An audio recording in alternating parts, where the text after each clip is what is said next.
ഷോക്കേറ്റ് വിദ്യാർത്ഥി മരിച്ച സംഭവത്തിൽ കൊല്ലം തേവലക്കര ബോയ്സ് സ്കൂളിലെ പ്രധാനാധ്യാപികയെ സസ്പെൻഡ് ചെയ്തുള്ള ഉത്തരവ് പുറത്തിറങ്ങി. എസ് സുജിയെ സസ്പെൻഡ് ചെയ്ത് സ്കൂൾ മാനേജറാണ് ഉത്തരവിറക്കിയത്. അലക്സ് റാം മുഹമ്മദ് തിരുവനന്തപുരത്ത് നിന്ന് ചേരുകയാണ്. അലക്സ്, ഉത്തരവിലെല്ലാം വളരെ കൃത്യമായി തന്നെ പറയുന്നുണ്ട്. പകരം ഒരു അധ്യാപികയ്ക്ക് നിയമനം നൽകിയിട്ടുമുണ്ട്, ചുമതല നൽകിയിട്ടുമുണ്ട്. എങ്ങനെയാണ് വിവരങ്ങൾ? പ്രവിത, കൊല്ലം തേവലക്കര സ്കൂളിൽ ഈ 8ാം ക്ലാസ് വിദ്യാർത്ഥി മിഥുൻ ഷോക്കേറ്റ് മരിച്ച സംഭവത്തിൽ കടുത്ത അനാസ്ഥയും വീഴ്ചയും അത് സ്കൂൾ മാനേജ്മെന്റിനും അതുപോലെ വിദ്യാഭ്യാസ ഉപഡയറക്ടറടക്കം കൊല്ലം ജില്ലാ വിദ്യാഭ്യാസ ഉപഡയറക്ടർക്കടക്കം വീഴ്ച സംഭവിച്ചതായി വിദ്യാഭ്യാസ വകുപ്പിന്റെ പ്രാഥമിക വിശദ അന്വേഷണ റിപ്പോർട്ടിൽ കണ്ടെത്തിയിരുന്നു. ഈ അന്വേഷണ റിപ്പോർട്ട് പരിഗണിച്ച മന്ത്രി ഇന്ന് ഇത് സംബന്ധിച്ച് കാര്യങ്ങൾ വിശദീകരിച്ചിരുന്നത് മാത്രമല്ല, വകുപ്പ് ഇന്ന് ഈ മാനേജ്മെന്റിന് നിർദ്ദേശം നൽകിയത് 3 ദിവസത്തിനുള്ളിൽ പ്രഥമ അധ്യാപികയ്ക്കെതിരെ നടപടി സ്വീകരിച്ച് ഉത്തരവിറക്കണമെന്ന ഒരു അന്ത്യ നിർദ്ദേശം നൽകിയിരുന്നു. അതിന്റെ അടിസ്ഥാനത്തിൽ മാനേജ്മെന്റ് ഒരു ഉത്തരവ് പുറപ്പെടുവിച്ചിരിക്കുന്നു. ഈ പ്രഥമ അധ്യാപിക എസ് സുജയെ സസ്പെൻഡ് ചെയ്തിരിക്കുന്നു എന്നുള്ളതാണ് ഏറ്റവും പ്രധാനപ്പെട്ട കാര്യം. അത് വിദ്യാഭ്യാസ വകുപ്പിന്റെ കൊല്ലം വിദ്യാഭ്യാസ ഉപഡയറക്ടറുടെ നിർദ്ദേശപ്രകാരമെന്ന് ആ ഉത്തരവിൽ വ്യക്തമാക്കുന്നുണ്ട്. ഈ പ്രഥമ അധ്യാപിക സുജ എസിനെ ഈ ചുമതലയിൽ നിന്ന് അതായത് ജോലി വിലക്ക് ഏർപ്പെടുത്തുന്ന പശ്ചാത്തലത്തിൽ പകരം ചുമതല നൽകിയിരിക്കുന്നത് സീനിയർ അധ്യാപികയായ മോളിക്കാണ്. ഇതിന്റെ പകരം ചുമതല നൽകിയിരിക്കുന്നത് ഈ സ്കൂൾ മാനേജറായ ആർ തുളസീധരൻ പിള്ളയാണ് ഇതുമായി ബന്ധപ്പെട്ട ഉത്തരവിറക്കിയിരിക്കുന്നത്. സർക്കുലർ നമുക്ക് ലഭ്യമാണ്.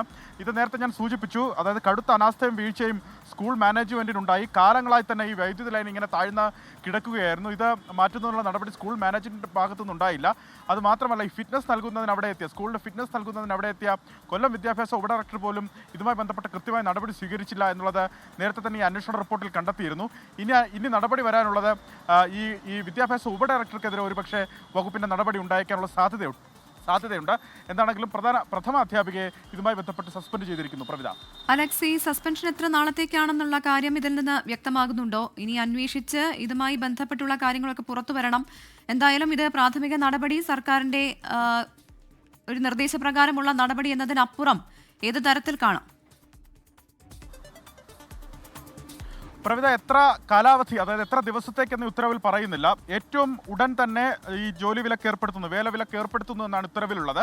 അതിന് പ്രകാരം ഇന്ന് മുതൽ, ഈ സമയം മുതൽ ആ വിലക്ക് പ്രാബല്യത്തിലാണ്, ഉത്തരവ് പ്രാബല്യത്തിലാണ്. ഇനി ഈ പറഞ്ഞ പ്രഥമ അധ്യാപിക സുജ അവർക്ക് ആ ചുമതലയിൽ തുടരാനാവില്ല. പകരം ചുമതല നൽകുകയും മറ്റൊരു അധ്യാപികയ്ക്ക് നൽകുകയും ചെയ്തിട്ടുണ്ട്. ഒരുപക്ഷെ ഇത് എത്ര കാലത്തേക്കാണെന്നുള്ള കാര്യം വകുപ്പ് വ്യക്തമാക്കുന്നില്ല. അത് മാത്രമല്ല, അത് മാനേജർക്കും ഇതുമായി ബന്ധപ്പെട്ട തീരുമാനം കൈക്കൊള്ളാൻ സാധിക്കില്ല. കാരണം വിദ്യാഭ്യാസ വകുപ്പിനെ സംബന്ധിച്ച് ഇതുമായി ബന്ധപ്പെട്ട മറ്റ് അന്വേഷണങ്ങൾ കൂടി പുരോഗമിക്കുന്നുണ്ട്. കൂടുതൽ നടപടി മറ്റു ഉദ്യോഗസ്ഥർക്കെതിരെ, വിദ്യാഭ്യാസ വകുപ്പിലെ മറ്റു ഉദ്യോഗസ്ഥർക്കെതിരെ പോലും കൂടുതൽ നടപടി ഉണ്ടാകുമെന്നുള്ള സൂചന മന്ത്രി നേരത്തെ നൽകുകയും ചെയ്തിട്ടുണ്ട്. ഈ ഫിറ്റ്നസ് നൽകിയ വിദ്യാഭ്യാസ ഉപഡയറക്ടർ അടക്കം അതിൽ പ്രതിപട്ടികയിലാണ്, അത്തരത്തിൽ വീഴ്ച സംഭവിച്ചു എന്നുള്ളതിൽ പ്രതിപട്ടികയിലാണ്.